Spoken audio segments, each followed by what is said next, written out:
송축하리이다. 왕이신 나의 하나님, 왕이신 나의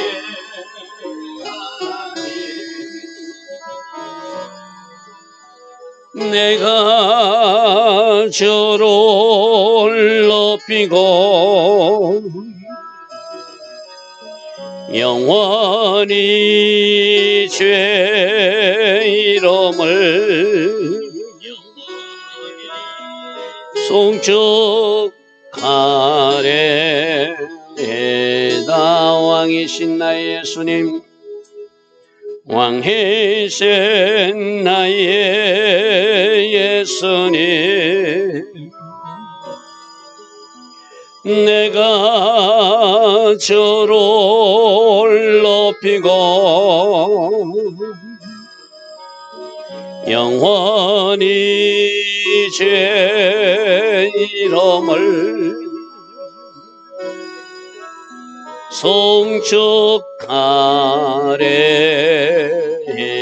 왕이신 나의 예수님, 왕이신 나의 예수님,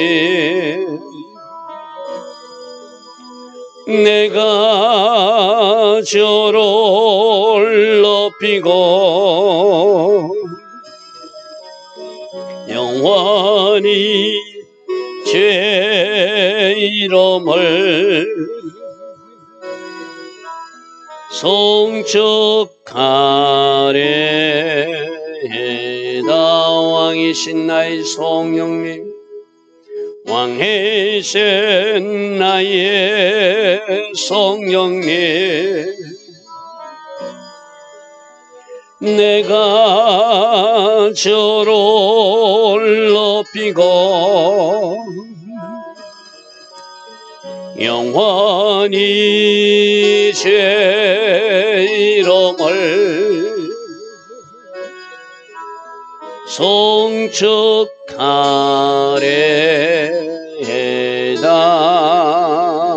아멘. 좋으신 아버지 하나님, 하루의 첫 시간 하나님 앞에 예배로 시작할 수 있는 이 은혜 주시니 감사합니다. 하루의 첫 시간 우리가 오늘 하루를 어떻게 사용할 것인지 결단할 수 있는 그런 은혜의 시간도 이 새벽에 주시니 감사합니다. 하나님께서 이 새벽에 우리를 깨워주셨사오매 오늘도 말씀 울타리 안에서 살아가게 하시고 오직 성령으로 인도받는 복된 하루가 되어서 오늘 하루의 삶도 결과로 영광 돌리는 우리 모두 되게 하옵소서. 설명절 연휴입니다. 그러나 하나님 제일 주의로 살아갈 수 있는 우리 모두 되게 하시고 어디에 있든 무엇을 하든 하나님을 생각함으로 하나님 기뻐하신 선택 결정 이어갈 수 있는 우리 모두 되게 하옵소서. 예수와 하마시아 이름으로 감사하며 기도드리옵나이다. 아멘. 오늘도 새벽에 일어나 하나님을 예배하는 여러분들 축복합니다. 오늘 사무엘하 7장 말씀 보겠습니다. 사무엘하 7장 말씀입니다. 자, 여호와께서 주의 모든 원수를 무찌르사 왕으로 궁에 평안히 살게 하신 때에 하나님이 함께 하시면서 어디로 가든지 다윗으로 승리하게 하고 다윗에게 전략과 지혜를 주셔서 그대로 순종하였더니 승리하는 모습들을 우리는 지난번에도 살펴본 바가 있습니다. 이렇게 다윗 왕이 이제 뭔가 샬롬을 누리고 평안히 거하게 할 때 자기가 혼자서 왕궁에 잘 사는 것이 좀 하나님 앞에 부끄러웠어요. 그래서 이전에 왕이 선지자 나단에게 이르되 볼지어다 나는 백향목궁에 살거든. 백향목으로 지은 왕궁에서 사는데 하나님에게 벗겨는 지금 시장 가운데 있으니 좀 부끄럽다, 죄송하다 이 말이죠. 우리가 벗게 옮기는 이야기 어제 살펴봤습니다. 그죠? 옮기다가 하면 실수하고 이제 말씀으로 돌아가서 제대로 옮겨야 되겠다 가지고 옮겨왔는데 이때는 성전을 짓기 전이라 성전이 없을 때라 그 휘장을 치고 법궤를 모셨는데 자기는 잘 지은 집에 살면서 하나님께서 천막 가운데 있는 것이 너무나 부끄러운 거예요.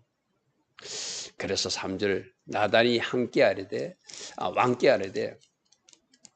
여호와께서 왕과 함께 계시니 마음에 있는 모든 것을 행했으면 좋겠습니다. 즉 하나님이 걔가 휘장 가운데 있으니 나도 성전을 지어들여서 이 법궤를 모시고 왕 대신 하나님을 그 성전에 모셔야 되겠다는 마음이 이 다윗에게 있었다는 것이죠. 그 마음은 너무나 아름답죠. 우리도 그럴 수 있거든요.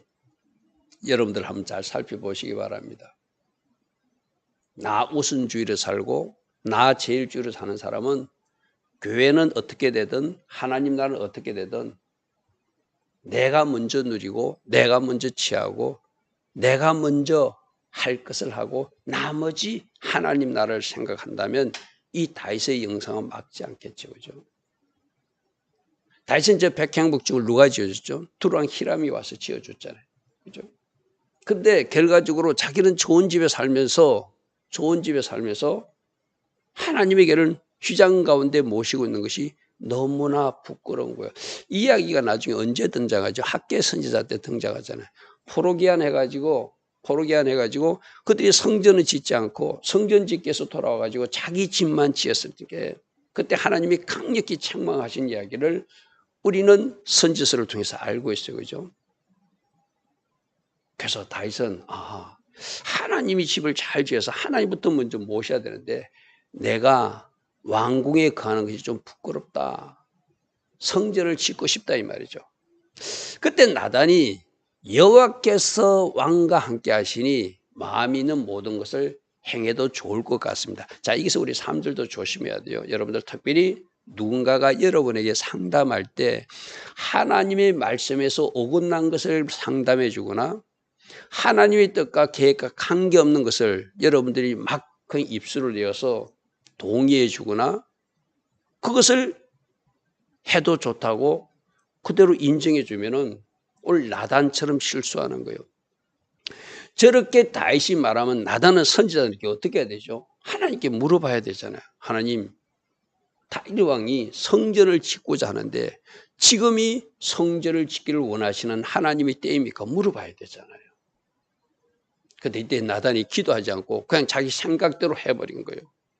우리도 상담하면서 우리도 누군가 이야기하면서 하나님의 계획과 관계없는 하나님의 뜻에 반하는 이야기를 우리가 상담해 주거나 인정해 주거나 동의해 주면 큰일 나는 일이거든요. 그죠? 오늘 이 나단이 실수하는 모습이요. 자, 4절에 그러니까 하나님이 밤에 여호와께서 나단에게 말씀하십니다. 너 뭔가 잘못했다는 거예요. 4절 보십시오. 그 밤에 여호와의 말씀이 나단에게 임하여 이르시되 가서 내 종 다윗에게 말하기를 여호와께서 이같이 말씀하시되 네가 나를 위하여 내가 살 집을 건축하겠느냐. 내가 네 마음은 받는다. 네가 좋은 궁에 살면서 법궤를 휘장 가운데 천막 가운데 모신 거 부끄러워하고 미안해하는 마음 받지만 너는 나를 위해서 건축할 내가 네게 명령한 사람이 아니다. 그리고 지금은 하나님이 때는 성막 시대지 성전 시대가 아니다. 하나님이 때에 하나님의 방법으로 성전 건축은 네 아들 때에 허락할 것이다. 이런 말씀들을 지금 하고 있는 거예요. 자, 여기서 굉장히 중요해요. 어제도 우리가 다윗이 자기가 생각할 때 막 3만 군사를 동원하고 세수를 준비해가지고 법궤를 하나님 기뻐할 줄 알았어요. 그죠? 지금도 다윗이 생각할 땐 지금 성전 지으면 하나님이 기뻐하실 것 같아요. 근데 하나님 말씀하세요. 나는 너에게 성전을 지으라고 말한 적이 없다. 하나님이 때 하나님이 원하시는 사람이 성전을 복원하게 될 것이다. 이것이 하나님의 계획이라는 거예요. 우리가 오늘 이 말씀을 잘 주목해서 들어야 되거든요. 우리가 이런 하나님 기뻐하신 일이니까 지금 해도 될 거야. 아니요.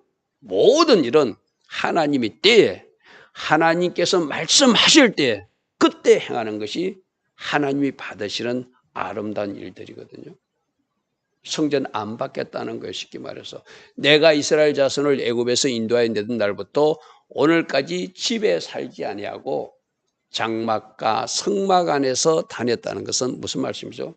지금은 성막 시대라는 거예요. 제가 성막, 장막 설명하면서 우리 예수님이 성막으로 나타나신 시대가 모세 시대라고 그랬어요. 그죠? 지금까지도 계속 성막 시대예요. 그리고 솔로몬 시대 때 가서 성전 시대가 시작돼요.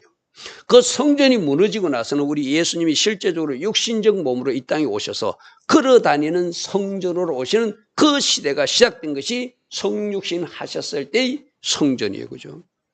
각 시대마다 하나님이 원하시는 성막 시대, 성전 시대, 걸어다니는 성전 시대, 이 때가 있다는 거예요. 나는 오늘까지 너희들이 만든 집에 있지 않고 장막과 성막 안에서 내가 거하였다. 지금은 성막 시대다. 이렇게 말씀하세요.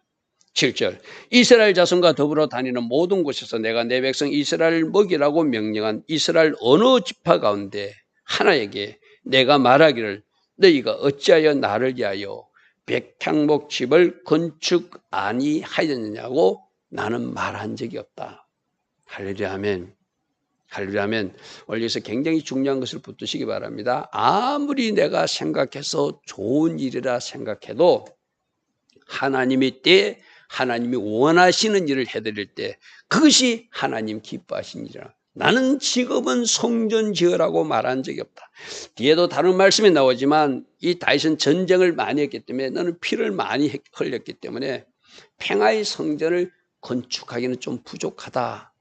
그래서 나는 너희 아들 솔로몬을 통해서 성전을 보험받을 것이다. 이런 이야기가 다른 성경에 나와요. 그죠? 나는 어느 백성에게도 그렇게 말하지 않았다. 8절 그러므로 이제 내 종 다윗에게 이와 같이 말하라. 만군의 여호와께서 이와 같이 말씀하시기를 내가 너를 목장 곧 양을 따르는 데서 데려다가 내 백성 이스라엘 주권자로 삼은 것 알지. 너는 목동이었다가 네가 하고 있는 일이 내 마음에 들어서 내가 이스라엘 통치자로 삼았다. 그러므로 9절입니다. 그러므로 내가 가는 모든 곳에서 내가 너와 함께 있어서 내 모든 원수를 내 앞에서 멸하여 줬고 내가 너를 주권자로 통치자로 보았으니 네가 가는 모든 곳에 내가 함께함으로 너는 원수들을 물리칠 수 있었고 전쟁에서 승리할 수 있었고 그래서 지금 여기까지 왔다. 땅에서 위대한 자들의 이름같이 내 이름을 내가 앞으로도 위대하게 만들어 줄 것이다. 네 이름이 널리 알려지는 이름이 되게 할 것이다. 다시 여러 가지 실수도 있고 잘못한 것도 있지만 하나님 마음에 합한 것들이 있었어요. 하나님 마음에 꼭 맞는 것들이 있었어요. 하나님 그것을 하나님이 기뻐 받으셨어. 이 오늘 성전을 짓고자 하는 마음도 내가 너에게 성전 건축을 하라고 하지 않지만 그 마음은 받는다. 그리고 지금까지 내가 너와 함께해서 네가 전쟁에서 승리하고 여기까지 왔듯이 앞으로도 내가 네 이름을 더 높여주리라. 할렐루야 아멘. 할렐루야 아멘.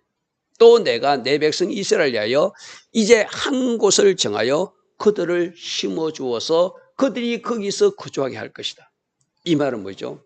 정착할 땅을 주어서 더 이상 쫓겨다니지 않고 너희들이 이 땅에서 거주할 수 있도록 내가 보호하고 함께 할 것이다. 그래서 다시는 옮겨 다니지 못하게 하고 악한 것들이 전에 너희들이 막 공격하고 이랬는데 그들을 해하지 못하게 내가 막아주겠다. 할렐루야 아멘. 할렐루야 아멘. 다윗의 마음을 받고 내가 네 이름을 높여줄 것이다. 너희들 이스라엘 그 나라를 이제 안전하게 살 수 있도록 내가 보호해주고 지켜줄 것이다. 그런 약속들을 하여 주십니다. 자, 11절에 이렇게 또 약속하십니다. 전에 내가 사사에게 명령하여 내 백성 이스라엘 다스린 때와는 같지 아니하고 사사시대 때는 엎어졌다가 다시 세워졌다가 또 엎어졌다가 다시 세워졌다가 죄지으면 하나님이 징계하시고 그럼 그때 하나님 앞에 울부짖으면 하나님이 사사를 보내주어서 40년 또는 80년까지라도 평강을 주었지만 그 사사가 죽고 나면 또 옛날로 돌아가는 시대가 반복된 게 사사시대인 거죠. 그러나 이제는 이제는 너희 모든 원수에게서 벗어나서 너희들을 편히 쉴 수 있도록 내가 너희들을 지키는 불성각이 되어주겠다 이 말씀이죠. 그죠? 내가 너희들을 지켜주는 너희들을 책임지는 예루살렘 왕으로서 내가 너희들과 함께하겠다 이 말씀이죠. 여호와가 또 내게 이르노니 여호와가 너를 위하여 집을 지어 나갈 것이다. 여기서 집은 왕궁 지어준다는 이야기가 아니고 너희들 왕가를 다윗의 집안을 부흥케 하고 왕의 어떤 후손들이 계속 이어지게 할 것이고 내가 이스라엘 나라도 아름답게 지어 나가겠다 이런 약속입니다. 할렐루야. 얼마나 좋은 약속입니까? 내가 너를 위하여 집을 지을 것이다. 내가 너를 위하여 다윗 왕가를 지어 나갈 것이다. 네 후손들이 왕의 자리에 앉게 될 것이다. 그리고 네가 통치하는 이스라엘이라고 하는 국가도 내가 아름답게 지어가게 될 것이다. 12절 내 수완이 차서 내 조상들과 함께 네가 누울 때 네가 이 땅에서 사명을 다하고 죽을 때 내가 네 몸에서 날 내 씨를 네 자녀를 내 뒤에 세워서 너희 나라가 견고하도록 내가 그것도 허락하겠다. 이건 뭐죠? 이제 다윗이 왕이 되고 사울은 자기가 왕이 되고 나서 그대로 왕으로 이을 사람이 없었잖아요. 왜요? 사울은 하나님 앞에 실패했어요. 그가 하나님을 존중하지 않았어요. 그가 잘못했지만 실수했지만 회개치 않고 계속 더 나쁜 길로 가고 말았어요. 그래서 그 나라는 끊어지고 말았어요. 근데 다윗 너는 내가 보니까 잘못도 해, 실수도 해. 그렇지만 너는 돌이키는 힘이 있어.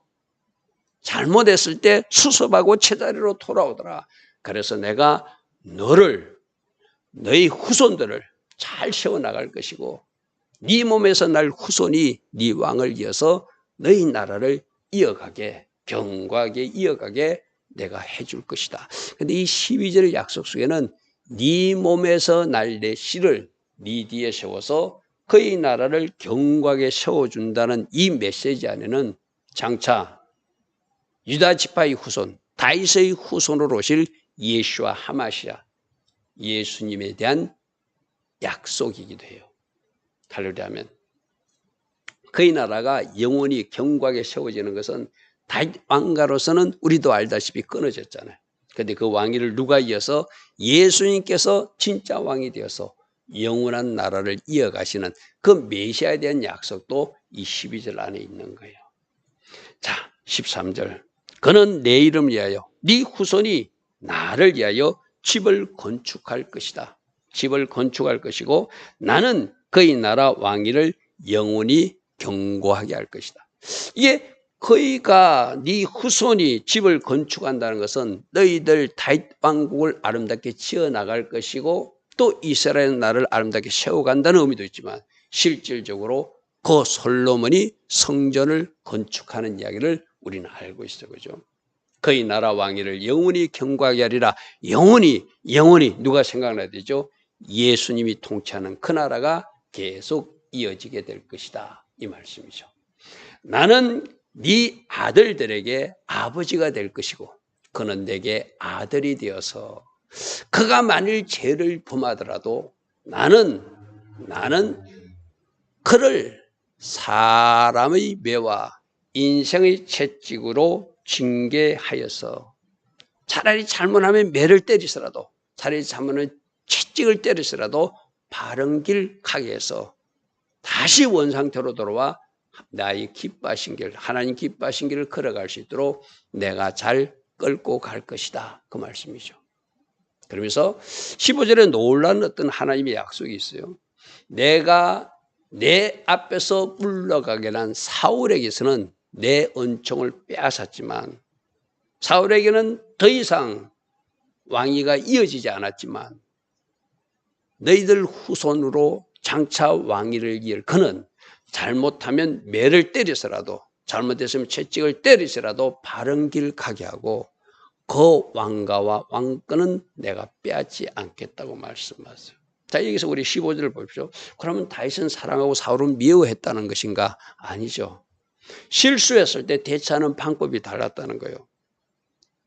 사울왕은 실수하고도 회개치 않고 계속 잘못된 길로만 갔다는 것이죠.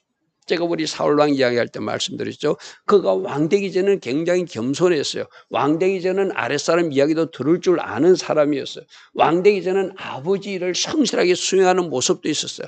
왕되기 전에는 길랏 야베스 사람들이 공격을 당하니까 전 이스라엘 모아서 전쟁을 수행하여 성리케 하는 아름다운 용사이기도 했어요. 그죠? 그러나 그가 왕이 되고 나서부터 2년 때부터 그가 이상하게 변화되기 시작했어요. 사무엘이 오지 않는다고 어떻게 했죠? 자기가 제사를 버리고 나중에는 아말렉 족속들을 다 진멸하는데 그 아가강을 잡아오고 좋은 양과 소는 잡아와요. 순종하지 않아요. 그리고 변명해요. 백성들 핑계대고 하나님 앞에 제사 드리기 위해서 이렇게 했다고 핑계대요. 그죠? 끝끝내 해결치 않습니다. 나중에는 어떤 일까지 하죠? 접신한 여인을 찾아가기도 하고 다윗을 쫓아다니며 죽이려고 그러고. 그래서 잘못했지만 돌이킬 줄 아는 다윗하고 잘못하고 돌이키지 못하고 계속 어그러진 길로 가는 사람의 차이가 바로 15절이에요. 15절. 우리 주님이 우리에게 뭔가 경고하시고 징계의 채찍을 내릴 때 주님 제가 잘못했습니다고 토로한 사람에게는 계속 그에게 은혜를 주세요. 그러나 징계의 채찍이 내림에도 뭔가 잘못하고 있음을 사인을 주어도 그것을 고치지 않고 자기 고집대로 가버리면 결국은 하나님이 그 사람을 떠나는 것이 사울에게 보여진 우리들의 모습이었어요. 그죠? 우리가 본 모습이었어요. 그래서 사울에게서 내 은총을 빼앗은 것처럼 너희들 후손에게는 내가 그렇지 않겠다. 뭘 보고? 다윗 너를 보고 너를 위해서라도 내가 그 은혜를 계속 줄 것이다. 이렇게 약속하세요. 자, 16절 보십시오. 내 집과 내 나라가 내 앞에서 영원히 보존될 것이다. 그리고 내 왕위가 영원히 견고하게 될 것이다. 다윗의 후손들이 왕위를 잘 이어가게 될 것을 설명하고 있어요. 이 말씀에 또 뭐가 포함되어 있다고요? 메시아 예수님 이야기가 포함되어 있어요. 그죠? 17절 나단이 이 모든 말씀들을 자기들이 들은 그 계시대로 다윗에게 다 전달했대요. 자, 오늘 다윗은 자기가 좋은 집에 살고 있어요. 백향목궁에 살고 있어요. 그러나 하나님의 법궤를 휘장 속에 모신 것이 부끄러웠어요. 미안했어요. 죄송했어요. 그래서 성전을 짓고자 하지만 하나님은 지금은 성막시대지, 지금은 장막시대지 아직 성전시대가 아니니까 나는 성전을 원하지 않는다라고 말씀하세요. 또 하나의 이유는 너는 많은 피를 흘렸기 때문에 평화의 성전이 될 그 성전은 네 아들 떼에서 집을 짓게 할 것이다. 그렇지만 내가 너를 사랑하고 너는 내 마음에 합한 모습이 있기 때문에 너희 집, 너희 나라를 견고하게 내가 세워나갈 것이다.